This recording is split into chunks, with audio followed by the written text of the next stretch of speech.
We're here. The Harriman-Jewell Series has launched its 50th season. It will be a remarkable and memorable year, filled with performances by some of the world's best artists and ensembles, as well as commemorations of the series' legacy. Today, we'd like to start by going back to the very beginning of this 50-year story, unpacking the origins of the series through the memories and experiences of those there from the very beginning. This is the Harriman-Jewell Series story. I think it was when he wanted a few friends to maybe start a little fine arts guild, which we did, which was before the fine arts program. So we had lots of little parties and things, just talking about the fine arts guild. But that fine little tiny start of the fine arts guild, developed. Dick thought ahead of that. He just wanted to get a few people talking, actually discussing the arts, I think. It was, somewhat tentative getting it started. There was talk about having like a 1 week or 1 weekend or something like that sort of festival as the event. And it grew from there.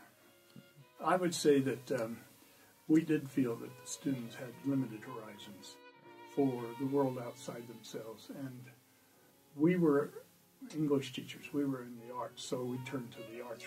By the time we'd been together, probably 3 academic years, we were talking seriously about 2 academic years anyway, talking seriously about what could be done.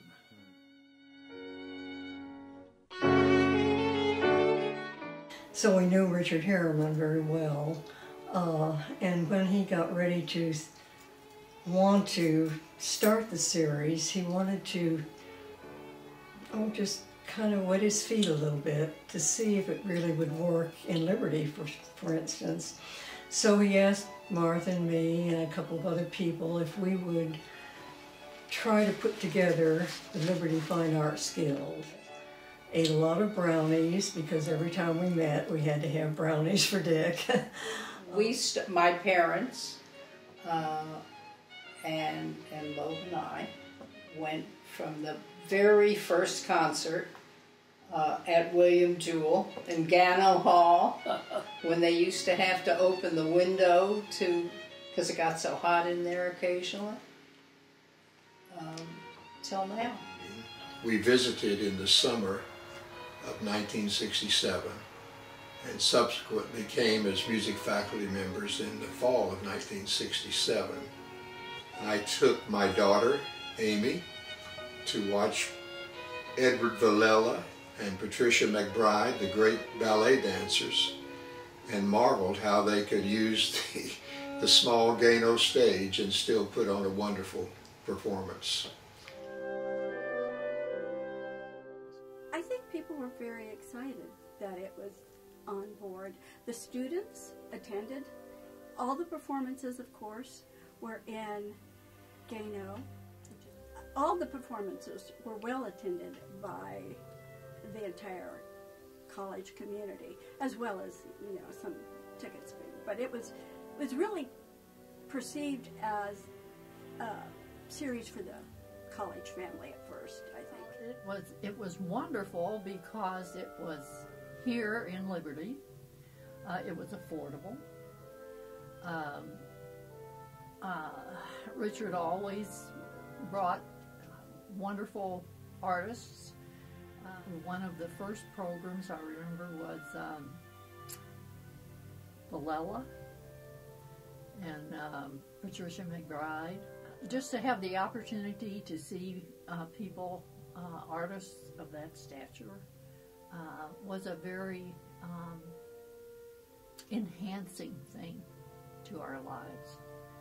And we were just happy to be a part of it. Well, my parents were among the first patrons of the series, so needless to say, they wanted to expose us to the same culture that that they experienced, and as children, they brought us to performances.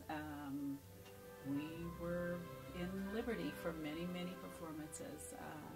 but there was something about the warmth in Gano Hall, and the excitement and the thrill of seeing performers that no one in Kansas City ever thought we would be able to experience. Oh, we had a treasure right here. And you know how you are with treasures, you kind of want to cling to them sometimes. From these small and humble origins in Liberty, the Harriman-Jewell Series grew to be one of the finest performing arts series in the region and the nation. This legacy continues to inform the way in which the series operates in an uninterrupted pursuit of quality, variety, and discovery.